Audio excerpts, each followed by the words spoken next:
Recovery Sort Of is a podcast where we discuss recovery topics from the perspective of people living in long-term recovery. This podcast does not intend to represent the views of any particular group, organization, or fellowship. The attitudes expressed are solely the opinion of its contributors. Be advised, there may be strong language or topics of an adult nature.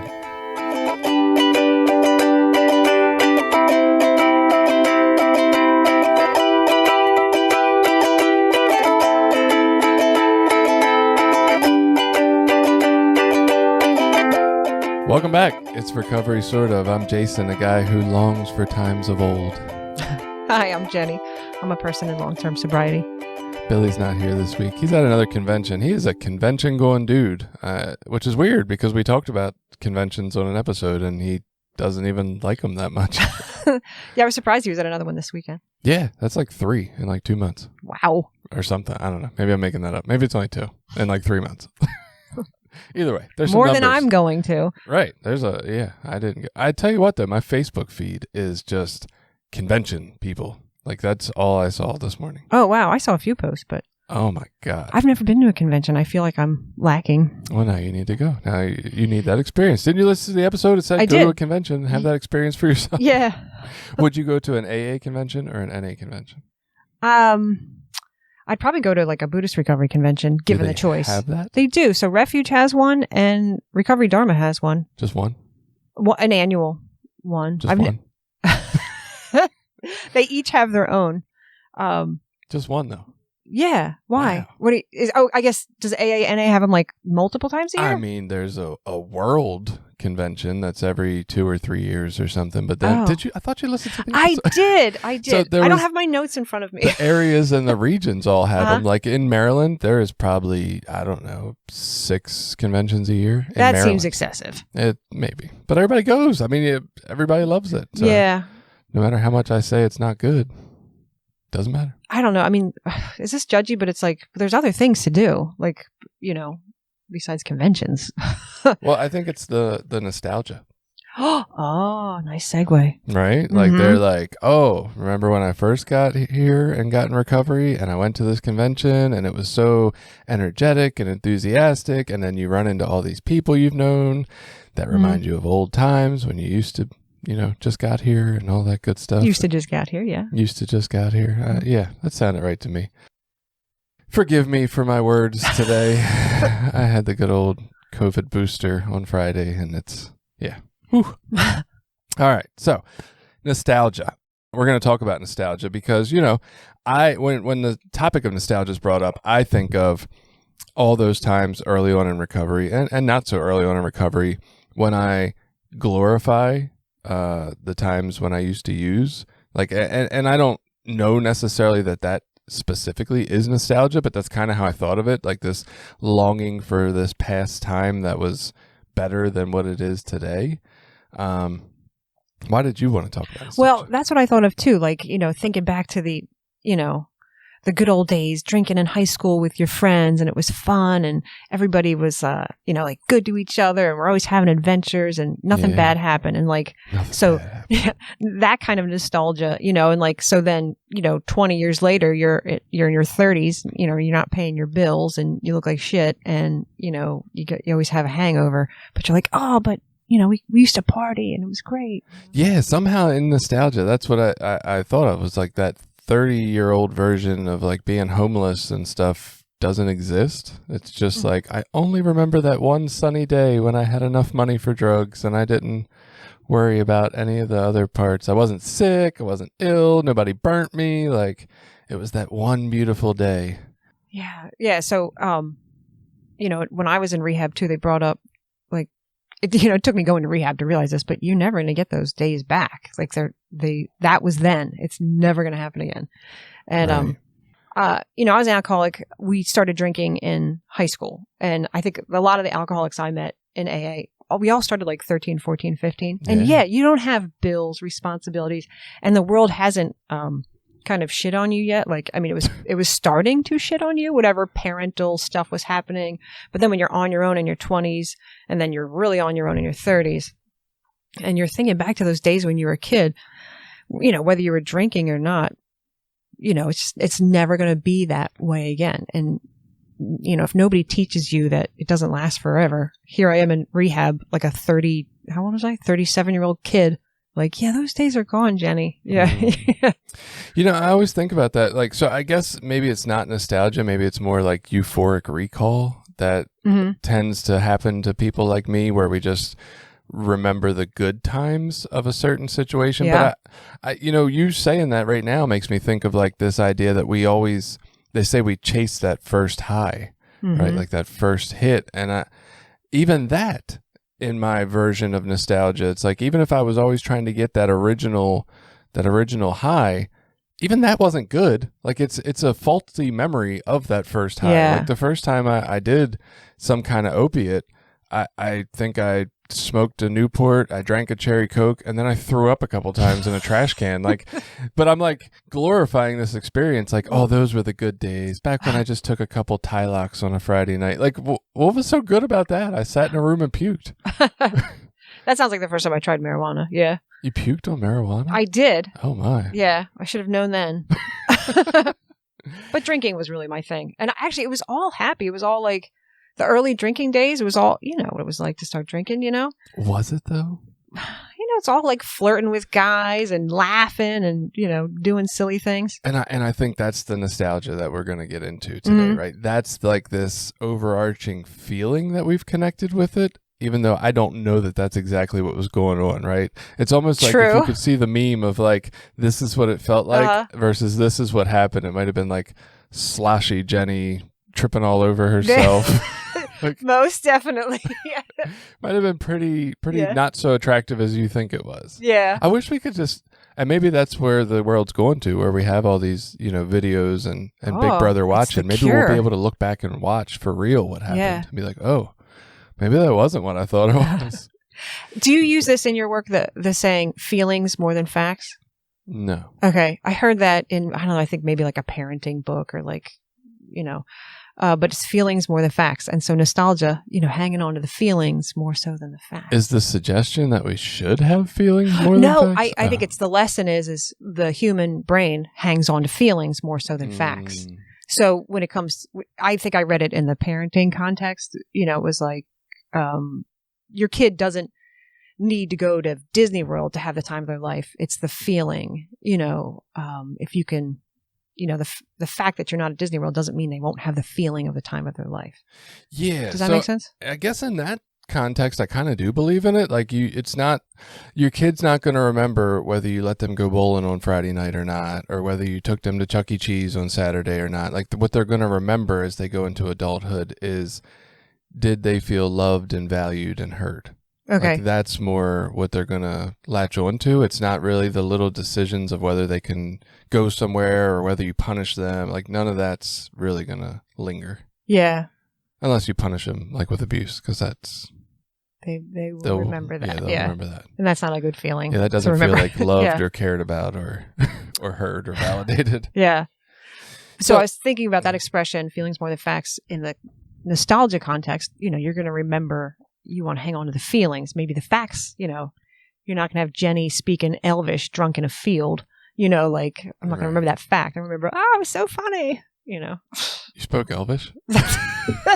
That's what they used to say. Boy, I had some great friends, right? But no, that was one of the jokes. Like, oh, Jenny's speaking Elvish. She must be wasted. Okay. I gotcha. I feel like that's the facts and feelings thing is something I've heard, like, I want to say AA old timers say facts over feelings, right? Like you just got to live in the facts over the feelings. Who cares if you feel like drinking? Fact is you can't, asshole. Like some of them hardcore guys used to say some shit like that. Like I don't think I'm going to go with their advice.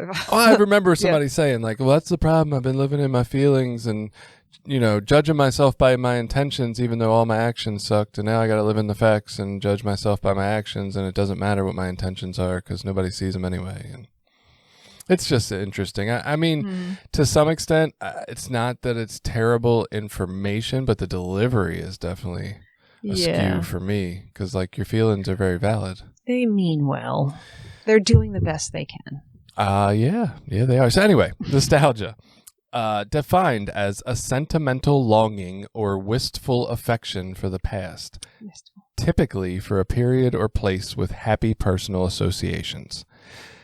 And that's interesting that it says typically for a period or place with happy personal associations, because when you think of like nostalgia for the early days of using, why was that such a happy personal association? And I would argue that it's because I don't technically believe so much in this idea of the disease of addiction. I believe in addiction or drug use as a cure for the problem we're having, or a coping mechanism or a defense mechanism. And it has a happy personal association that we long for because it was relieving from that original problem, right? Whatever that original thing was, anxiety, depression, some unquantifiable like misery or displeasure with life, this dis-ease with life that we felt internally.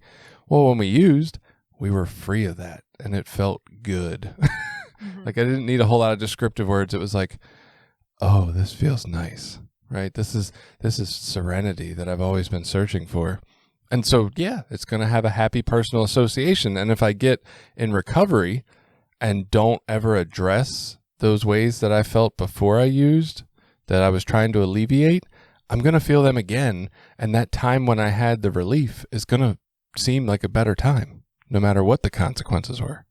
Well, it was suggested to me in recovery to think about the person I was before I started drinking.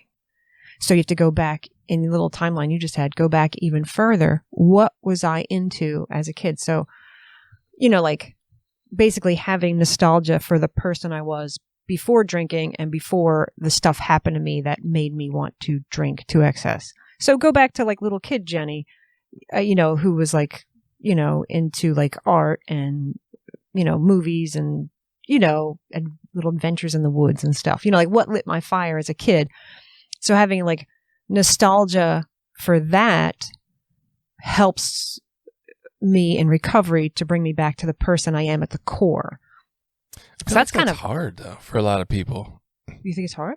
I think so for a lot of people, because going back there is stuff they've kind of like blocked off or locked away inside of them because it was associated with some shit that they couldn't tolerate. Like that's kind of like that trauma idea that we separate from that early experience because of how awful it felt. Yeah, well, I think the suggestion is to go back to before the shit happened. Before, your father abandoned you, before you felt rejected by society and stuff. So and I'm not saying that's a terrible idea. I just don't know that without some sort of helpful professional that's a thing, right? Because if that was 4 and then things got bad or we remember how things turned bad at 7, I think we just kind of block all that out. I don't know that we can go pull out certain pieces of it without opening up the box of all of it. Well, I guess, I guess some people can, some people can't. I'm not even saying I'm doing it perfectly, but, right. But yeah, I mean, always a professional hand would be nice. So another thought was the simplest definition of nostalgia is people's reflection on their cherished memories, which doesn't sound that much different from the first one. Simplest definition. I don't know. Anyway, so interestingly, nostalgia comes from a medical disease, which is where it originally was. I didn't know that. Yeah. So in its earliest days, it was seen primarily as homesickness, which was a diagnosable medical condition. It was coined by a Swiss medical student, Johannes Hofer, in his 1688 dissertation. And he was describing the anxieties of soldiers that were fighting away from home. So he combined the Greek word for homecoming, nostos, with the word for pain, algos. So yeah, nostalgia comes from these soldiers that wanted to go home and didn't want to fight anymore. They were thinking about these times of being at home when it was pleasurable and happy. That's fascinating. Yeah, because back then there wasn't like phones. You couldn't travel quickly. Yeah. Probably didn't have a post office. So in this, if that's the original definition, like in this day and age, are we going to have nostalgia anymore? I mean, is that going away? I don't think there's more to it. Sorry. Yeah, that was very simple. Well, I don't think like those people might have been coming from really shitty home lives. but it was just the idea that like, oh, that seemed better than this. And I think, so this is kind of my argument about nostalgia. It's not so much that anything from the past was all that great. It's that we are trying to find a way to keep existing in a life that doesn't feel worth existing in presently. So it's not so much that any of my past is so wonderful. It's just that now feels really, really bad. And so I'm looking for any reason to continue. Like the body wants to stay alive, right? It wants to keep thriving. So it's giving me these past pleasurable experiences that say, oh, it used to be good. It can be again. Just keep trying. So I think it has less to do with the past being great and more to do with the present being shit. Okay. So it's like nostalgia, like a drug. You're taking it to survive. Yes. Okay. Yeah. Nostalgia is a drug. But you think that's a bad thing? It's not like a... I mean, I guess it's good that it keeps people alive, but I feel like for people who it's use a tool that doesn't kill you substances as a saving grace, that leads us to maybe go back to them. Because that's frequently where we found the relief. Right. You wouldn't want to romanticize old drug memories. But I feel like that's what we're going to do because that's the experience we had where it felt better. Well, can we go back further? But, like before the drugs? And you're saying that's not possible. I don't think it is because I think we used the drugs because there was no ability to feel better. I feel like our experience felt overall on the whole like a 2 on a scale of 1 to 10. And we were like, this is just not survivable. And so we're like, I got to feel better. What does it take? And then drugs were like an 8 or a 9 or a 10 or 11. Yeah. And then it's like, oh, yeah, this is good. This is the best it's ever been for sure. We need more of this.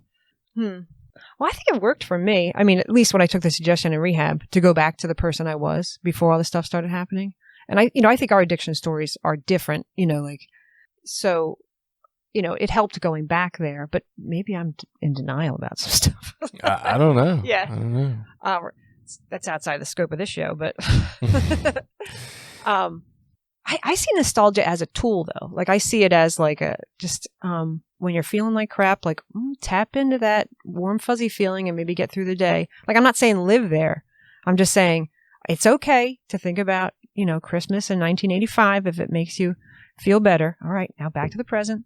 Let's go. 1985. I might have got that Nintendo Entertainment System. No, I definitely did not get the Nintendo Entertainment System in 1985, but some people did. I think I got a pink 10-speed, pink and gray, and it was awesome. In 1985? Because I was in 5th grade. So I have no idea. I might have got like the He-Man Skeletor Castle of Doom or whatever the hell it was called. It had a little snake coming out the top, and I got a He-Man toothbrush one time, and I still remember the little saying that it said when you press the button. That's ridiculous. I still have it. No, I don't. No. Hi, I'm He-Man. I'm strong as can be. I'm not going to do it all. Anyway, so 3 components of nostalgia, according to, so-called experts. There's a social component. Nostalgic memories typically involve family members, close friends, or romantic partners. There is a personal meaning. The memories might seem trivial to someone else, but because of the personal context, they're meaningful. And they occurred fairly far in the past. So we don't have nostalgia for things that just happened recently. Okay.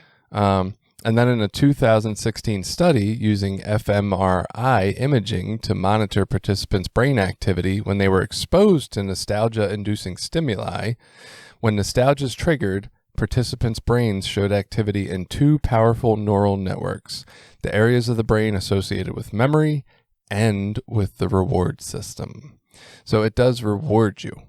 And that's part of what goes on. Like there's dopamine hit style? Yeah. Yeah, this nostalgia rewards you when you think of it. But I say this is where and maybe this is the difference, right? Like you self-proclaim to be less depressive and more anxiety, right? Mm-hmm. So maybe for you, nostalgia is like a nice little break from the anxiety. It's a trip down the past, right? I hate to sound all fluffy when I say that because anxiety can be really tough too, right?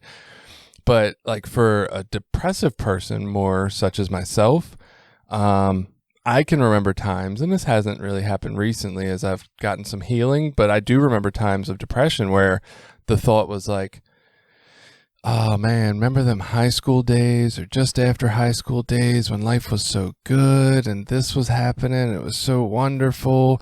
It'll never be that good again. Why am I keep doing this? So that's like, it's and I think that's part of depression, is this belief that you'll never be happy again. And so like nostalgia for that just feels like the best days of your life are gone.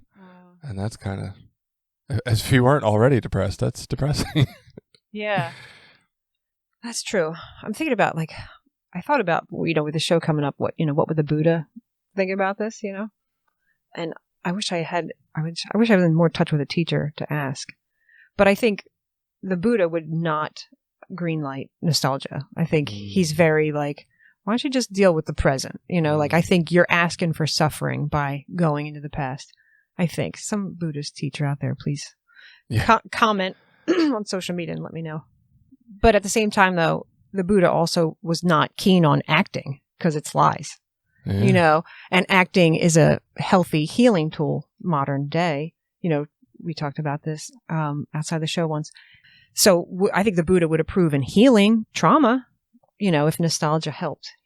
Does nostalgia help heal trauma? Well, you brought up a good point. So, you're the more depressed type and I'm more anxious type, which I don't think I realized until you mentioned that. But yeah, I guess it depends on the individual. So, I think it would work in my case to have a little break from the day, but I see how it doesn't work in someone like you. I have also never found the ability to use nostalgia as a little break.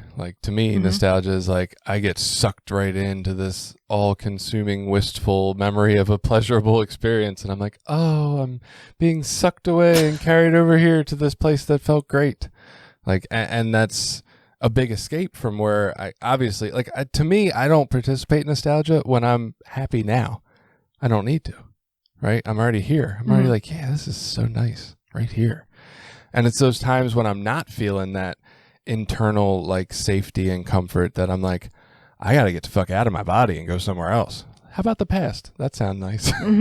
So I don't know. I guess for me, nostalgia it seems like a disappearance from good things or from bad things here. So another thing I came across, Alan R. Hirsch says, because he's got a book called Nostalgia, A Neuropsychiatric Understanding. He said nostalgia is not an emotional state, but rather a longing for a sanitized impression of the past. And I found that interesting. I like my sanitized impressions. It says, rather than seeing the past for what it truly was, we recall it as a conglomeration of various memories, filtering negative ones out to integrate the positive ones, which creates nostalgia. Oh. Yeah. So it's like you were saying, it's not true. Nostalgia is ambiguous and is often a flood of feelings that diverts us temporarily from the present and immerses us in the past. So I don't know. To me, I read stuff like that and I'm how could that be positive? And yet I've shared with you, interestingly, when I looked up I was nostalgia is terrible for people who have substance use histories, right? I'll just look up the bad parts of nostalgia. And everything that came up talked about positive shit. It was we can use nostalgia to do this and that. And I'm I don't believe it. Because read that, nothing about that sounds positive to me. It doesn't, right? That's the angle. So I read something too, and I liked how this author put it. Sorry, I don't have her name handy, but she said, nostalgia helps link you with your past to give you an idea of your trajectory in life. So here's where I was, here's where I'm at, and here's where I'm going.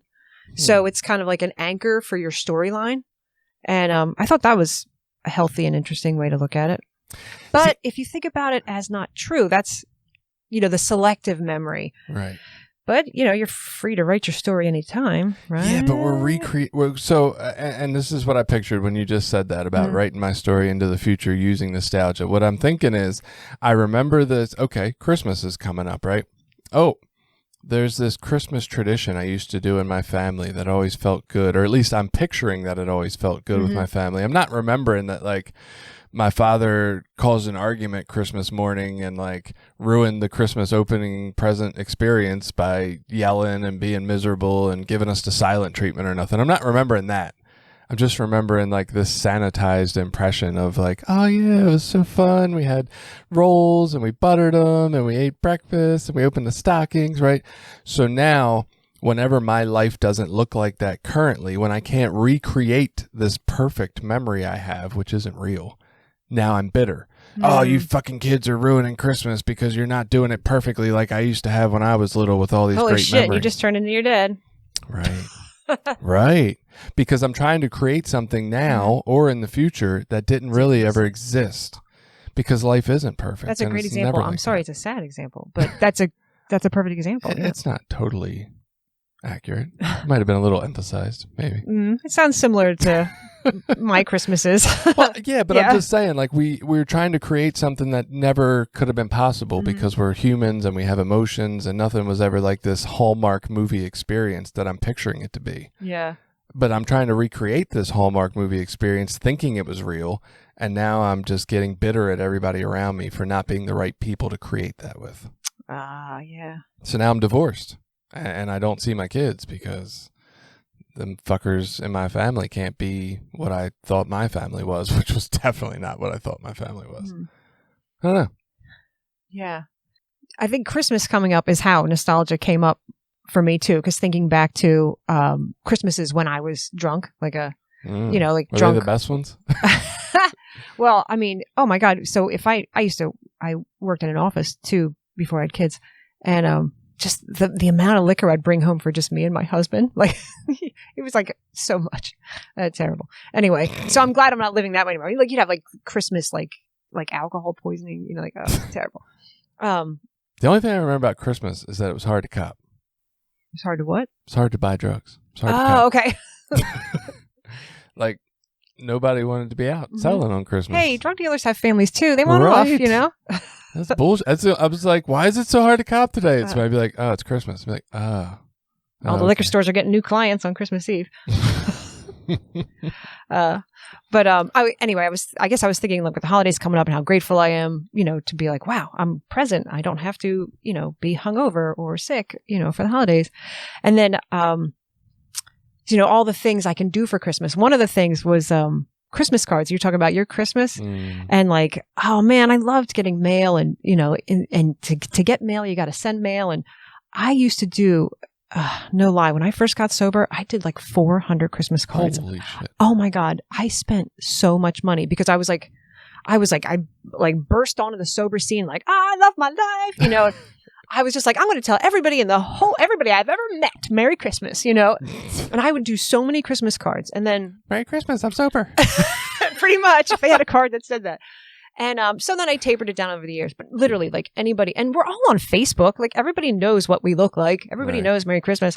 And so I tapered it down, and then it was like, family and close friends and stuff. And some of these friends I haven't seen for years. Some of these friends I'm only in touch with because we send Christmas cards. And so I think before, it was the Christmas before COVID, I didn't do them because I'm busy. I got 2 kids. I have a lot going on, and I ended up not doing them, and I felt so guilty. And like that, anyway, to tie it in with nostalgia, like I was trying to capture that magic Christmas tradition. And what are traditions but people pleasing dead folks? Right. But I was trying to capture that tradition for the nostalgia, and I'm like, it's not happening. It's work. It's hard to keep all these addresses updated, and you got to have the right picture. Oh my God, the pressure I had put on myself to have the right picture and the right layout, and the expense, when money's already tight. But I was trying to recapture that nostalgia, and wasn't happening. So I don't think I'm doing Christmas cards this year either. I bought some cards because I got to do at least teacher gifts and stuff. But what if you just took a picture on your phone and sent a Christmas email to like 200 recipients? Yeah, I suppose that's an option. I don't know if that's really my style, Save the trees. Really? I would think you would not want to cut down trees and stuff. Oh, no, not really my style. Like the email. I just think people would open it and be like, like I think the exciting part about a Christmas card is you get it and you hang it up because it's like art, and you hang it like on strings or like on a tree or, however you display your cards. People do that? I do that. So I'm still getting Christmas cards, and I feel guilty because if you don't send them, like you're supposed to, you got to play. You got to play to win, right? Oh, really? Yeah. Is this like so one of those schemes? You send Christmas cards and you get them back, and this will be my 3rd Christmas not doing them because COVID Christmas, I was just I don't know. I was just a little like, I don't know, depressed. I just wasn't that into it, I did one of these before. Somebody sent me a letter and they were like, if you write this letter to 7 people and buy them all a book, Yeah, it's a lot like that. Yeah. you'll get 7 letters back or 49 Yeah. letters or something crazy. That's not Christmas cards. Well, if there's a Christmas tree on it, sure.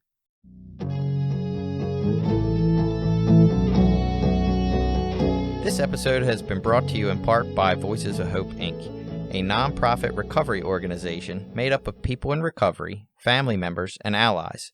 Together, members strive to protect the dignity of those that use drugs and those in recovery by advocating for treatment, harm reduction and support resources, and mentoring. Please visit us at www.voicesofhopemaryland.org and consider donating to our cause.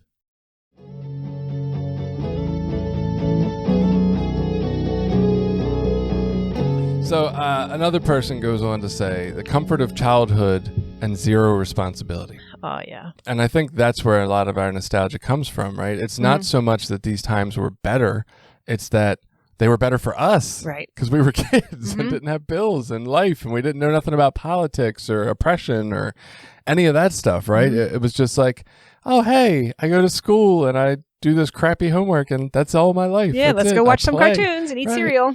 Let's play video games. Let's go outside and play ball. Like, that's what felt good. So it says it's snuggling down into the abyss of better days and easy living, which I found it interesting because, like, there's a pamphlet in Narcotics Anonymous literature that says it's not so much that we want to return to drug use. We want to return to a time of ease and comfort. And I have always bought into that line because it's really...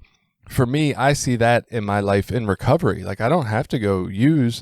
I just want this life where I don't have any responsibilities, right? I want to not have to get out of my recliner on any given day to go do anything for anyone and just do what the hell I want to do, whether that's play video games all day, whether that's go take a hike.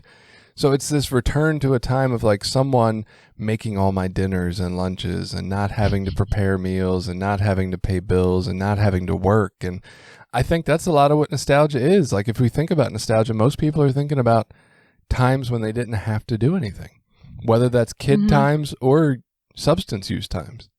Yeah. I think about like nostalgia, like there's like clubs that like have nostalgia for like old toys, like Star Wars action figures.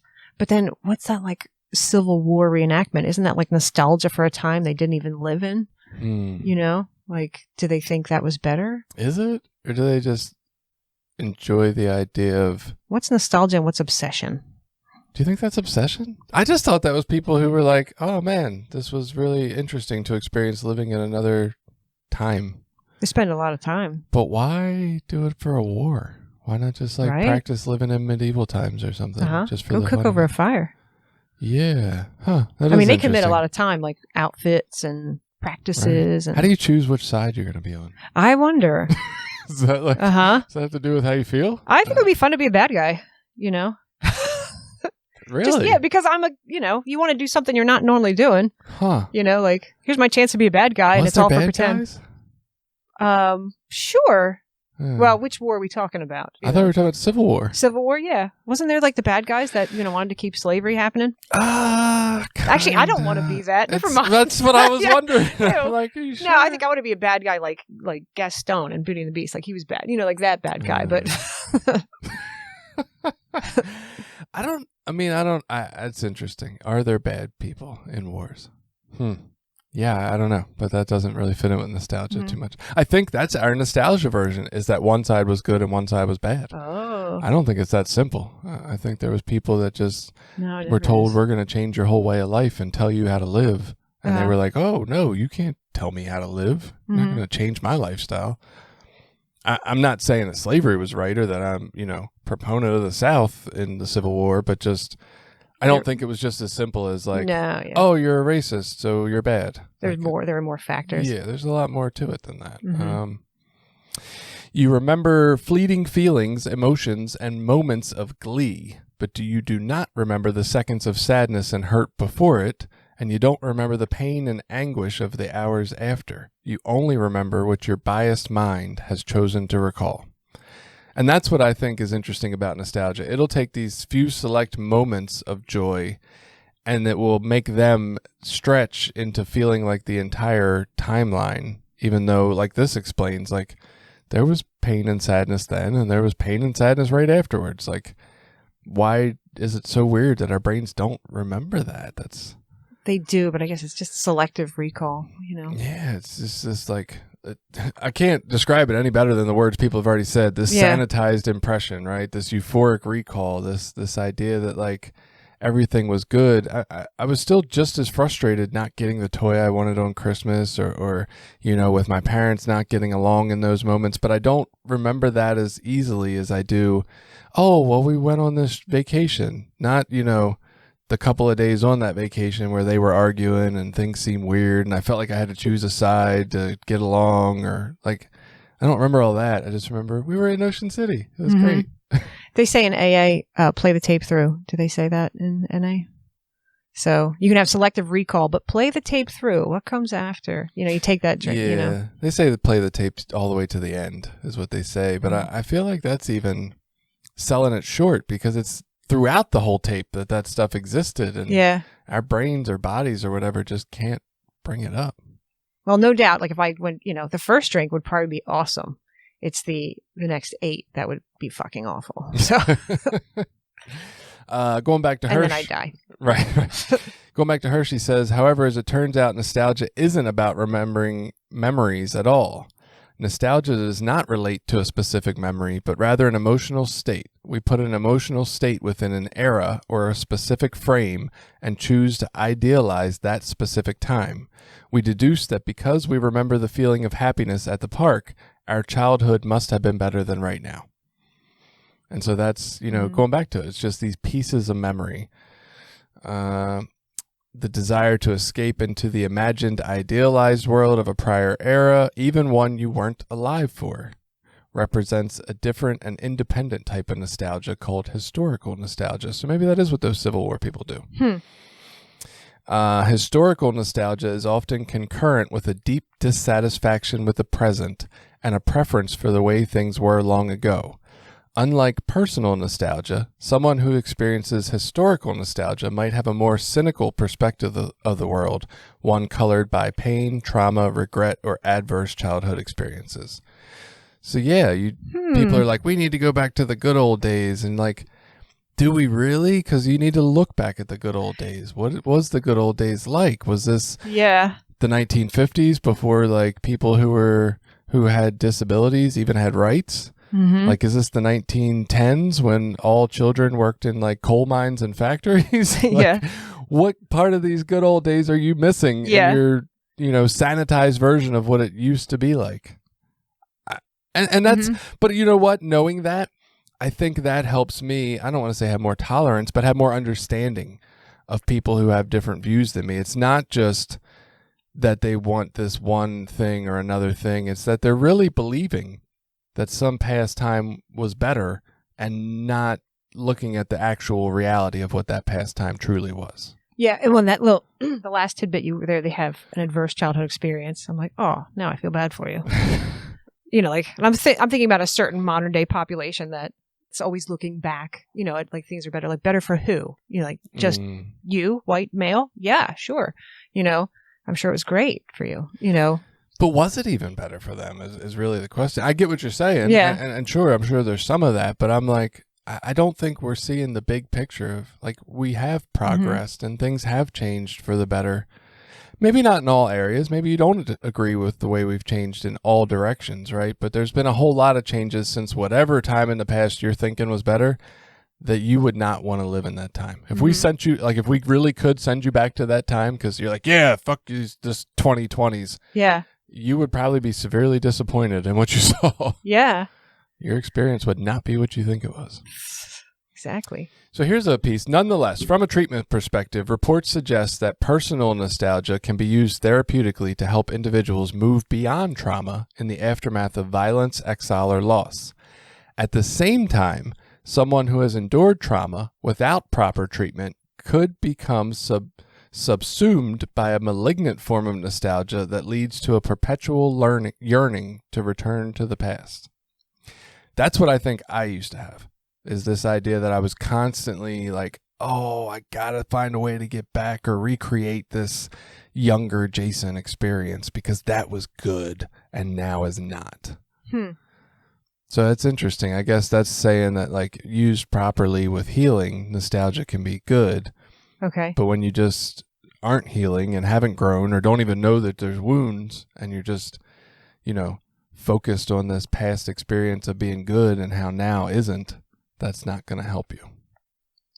Yeah, I was foolishly thinking like, oh, you could just, it's good. I was thinking, like I think I said earlier, like using nostalgia as a tool, but if you're stuck there, so certain people need more. You can't just, it's like its own separate illness. Like is that the right way to say it?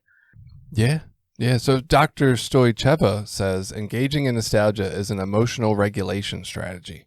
Studies have found that we reach for it when we are experiencing negative affect and especially loneliness, social exclusion, and feelings of meaninglessness. But she goes on to say that she thinks emotional regulation strategies are like spices that we use to flavor our food. And if you use the right amount at the right time, you get a perfectly balanced dish. But if you have too much salt, vinegar, or habanero, however, the meal becomes inedible and sometimes even harmful.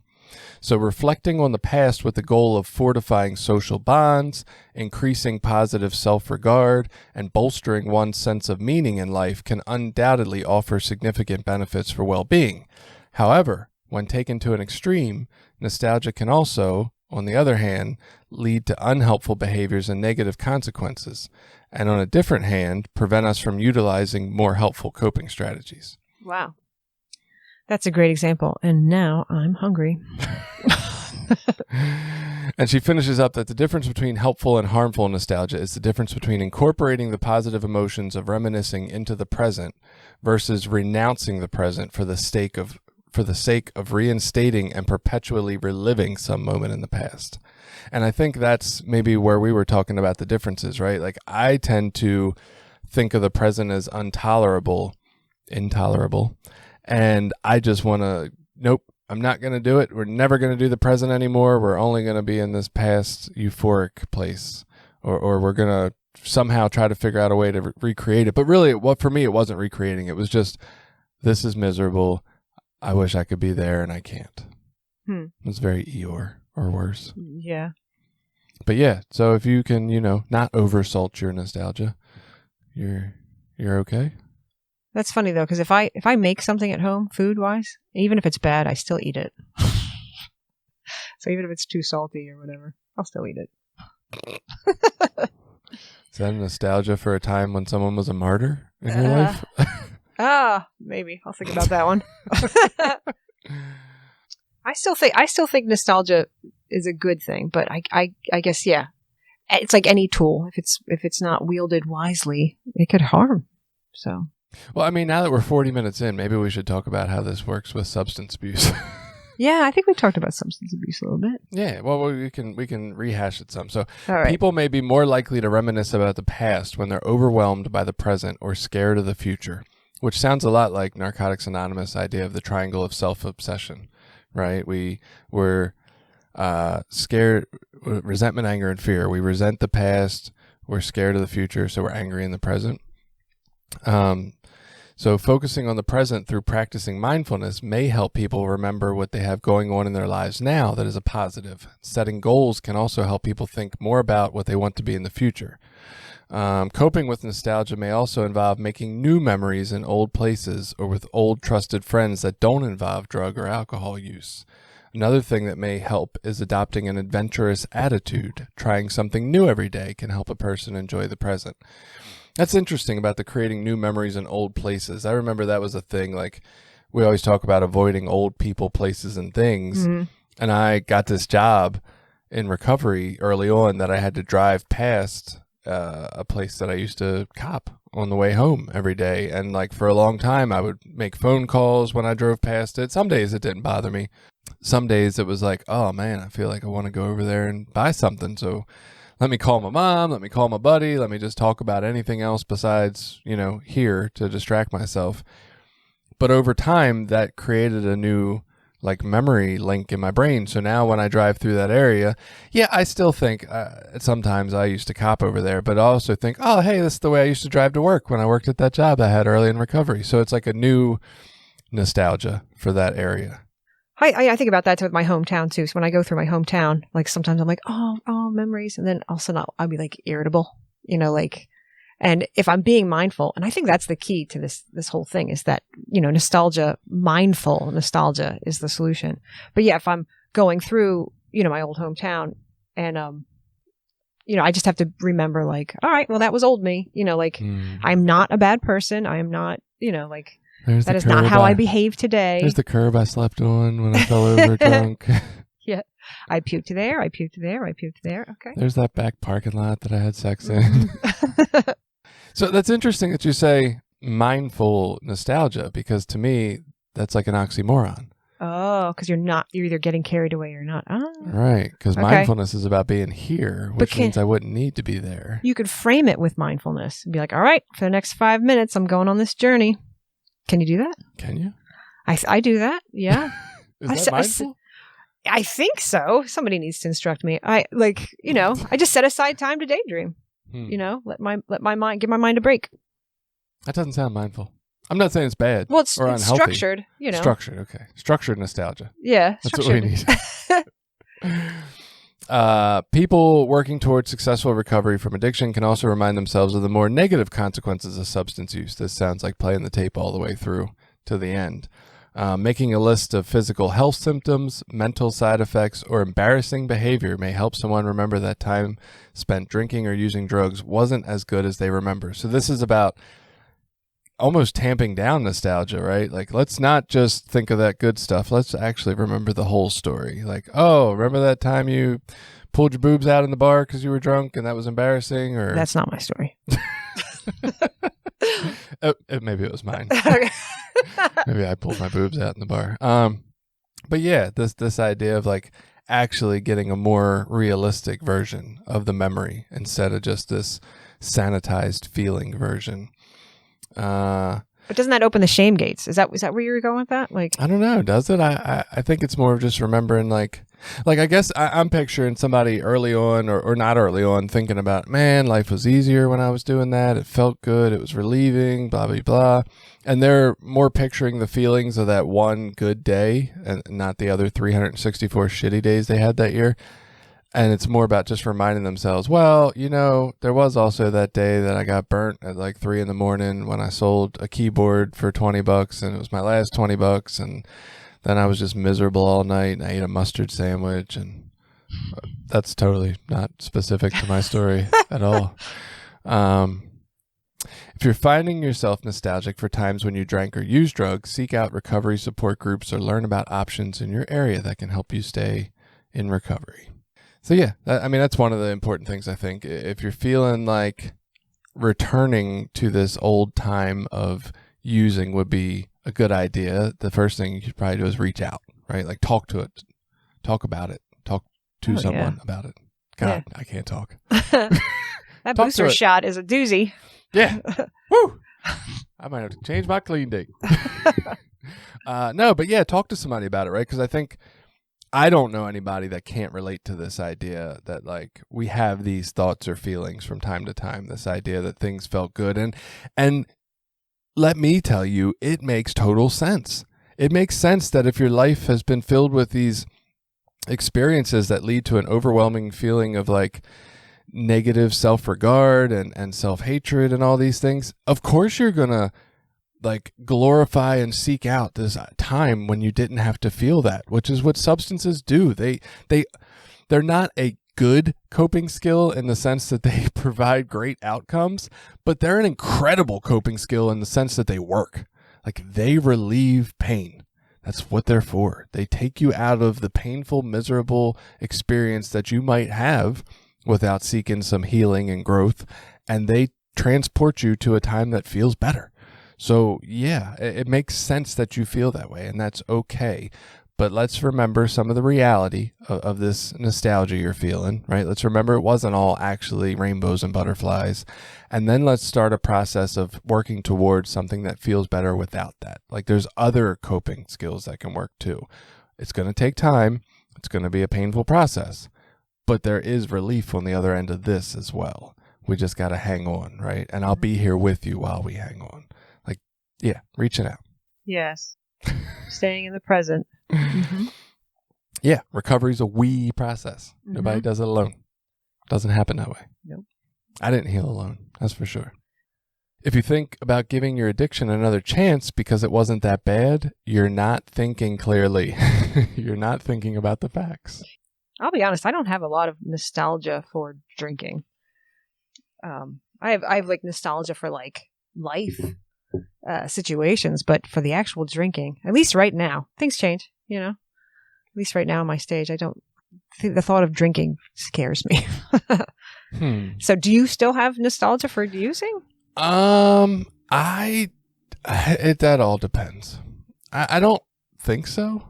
Like, I'm definitely not sitting around like, oh my God, if I just smoke crack all Friday night, this upcoming Friday, life will be great. Like, fuck, no, that was not a good experience. Like, the relief feeling was nice, but I think I've had enough growth and healing that like I can feel that relief or something similar pretty frequently. Like, I'm not too dysregulated on a regular basis, I don't think.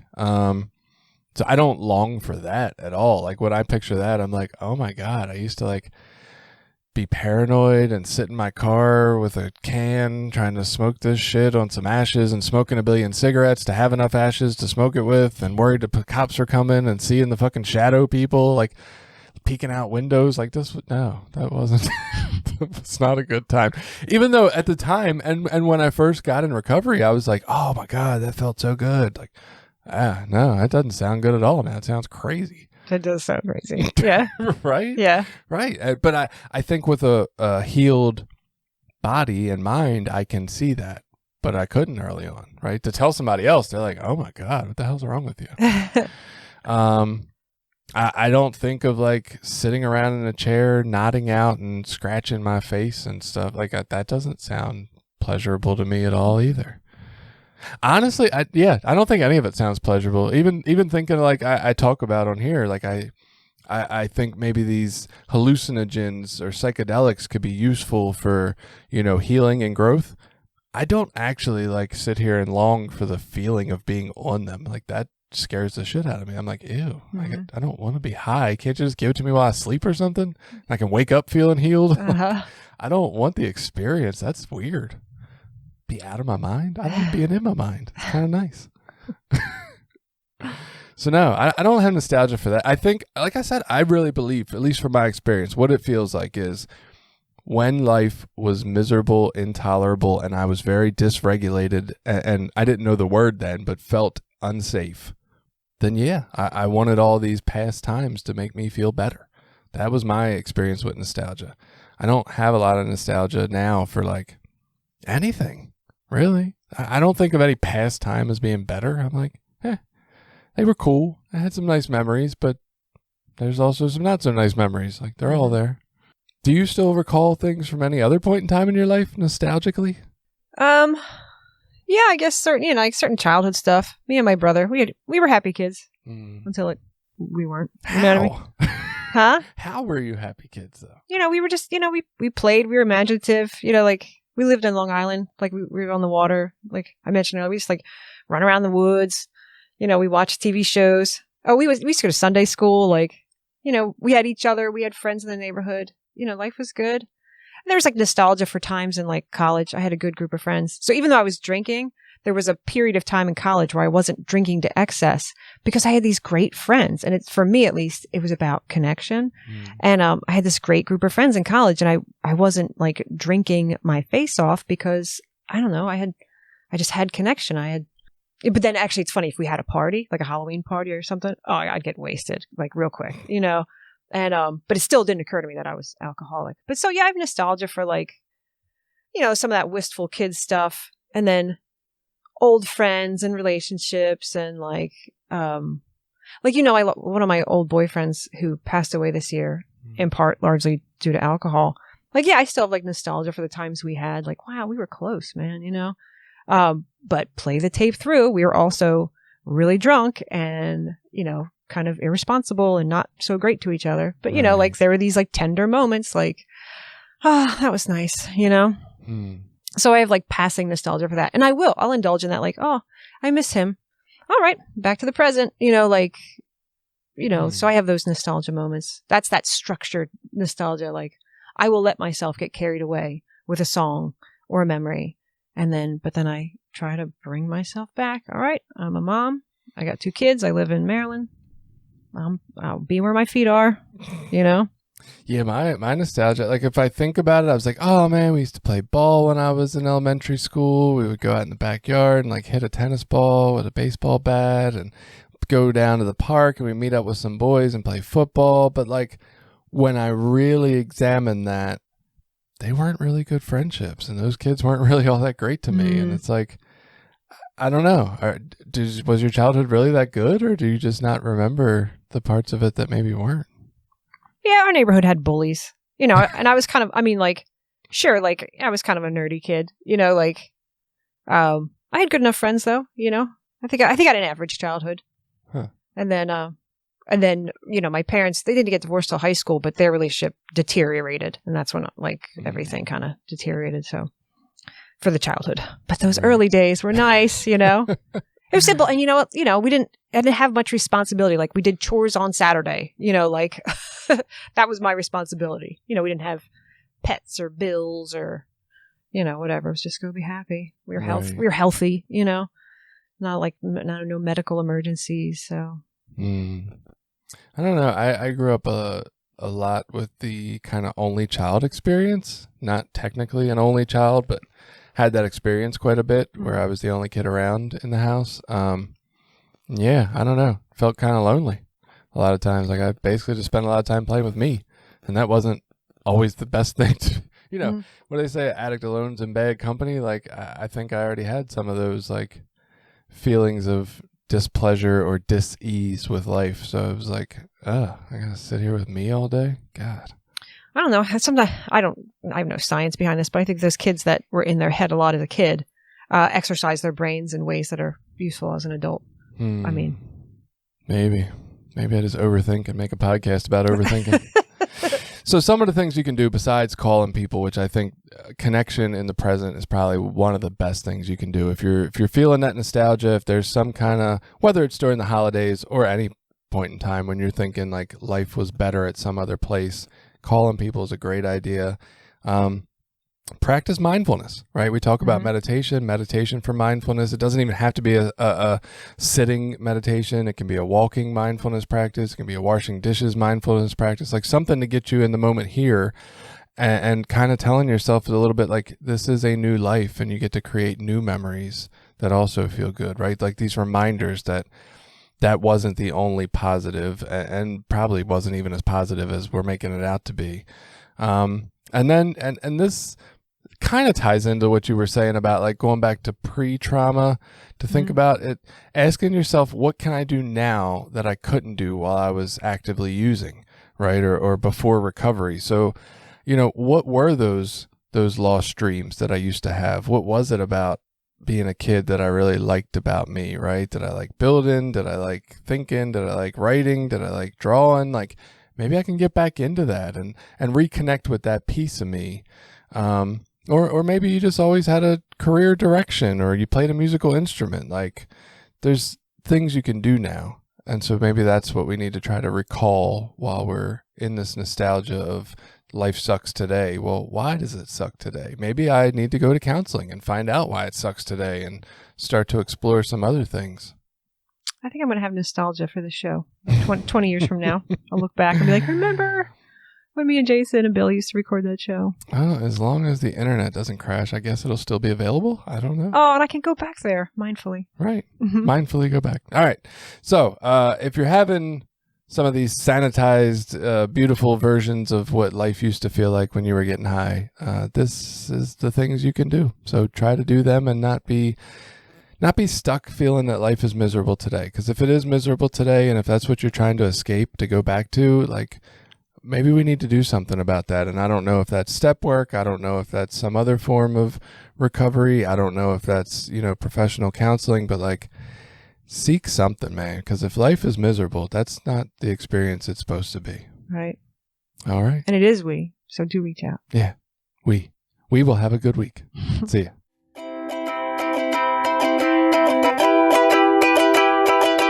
Did you like this episode? Share it with people you think might get something out of it. Check out the rest of our episodes at recoverysortof.com. Also, while you're there, you can find ways to link up with us on Facebook, Twitter, Instagram, Reddit, YouTube, anything. We're always looking for new ideas. Got an idea you want us to look into? Reach out to us.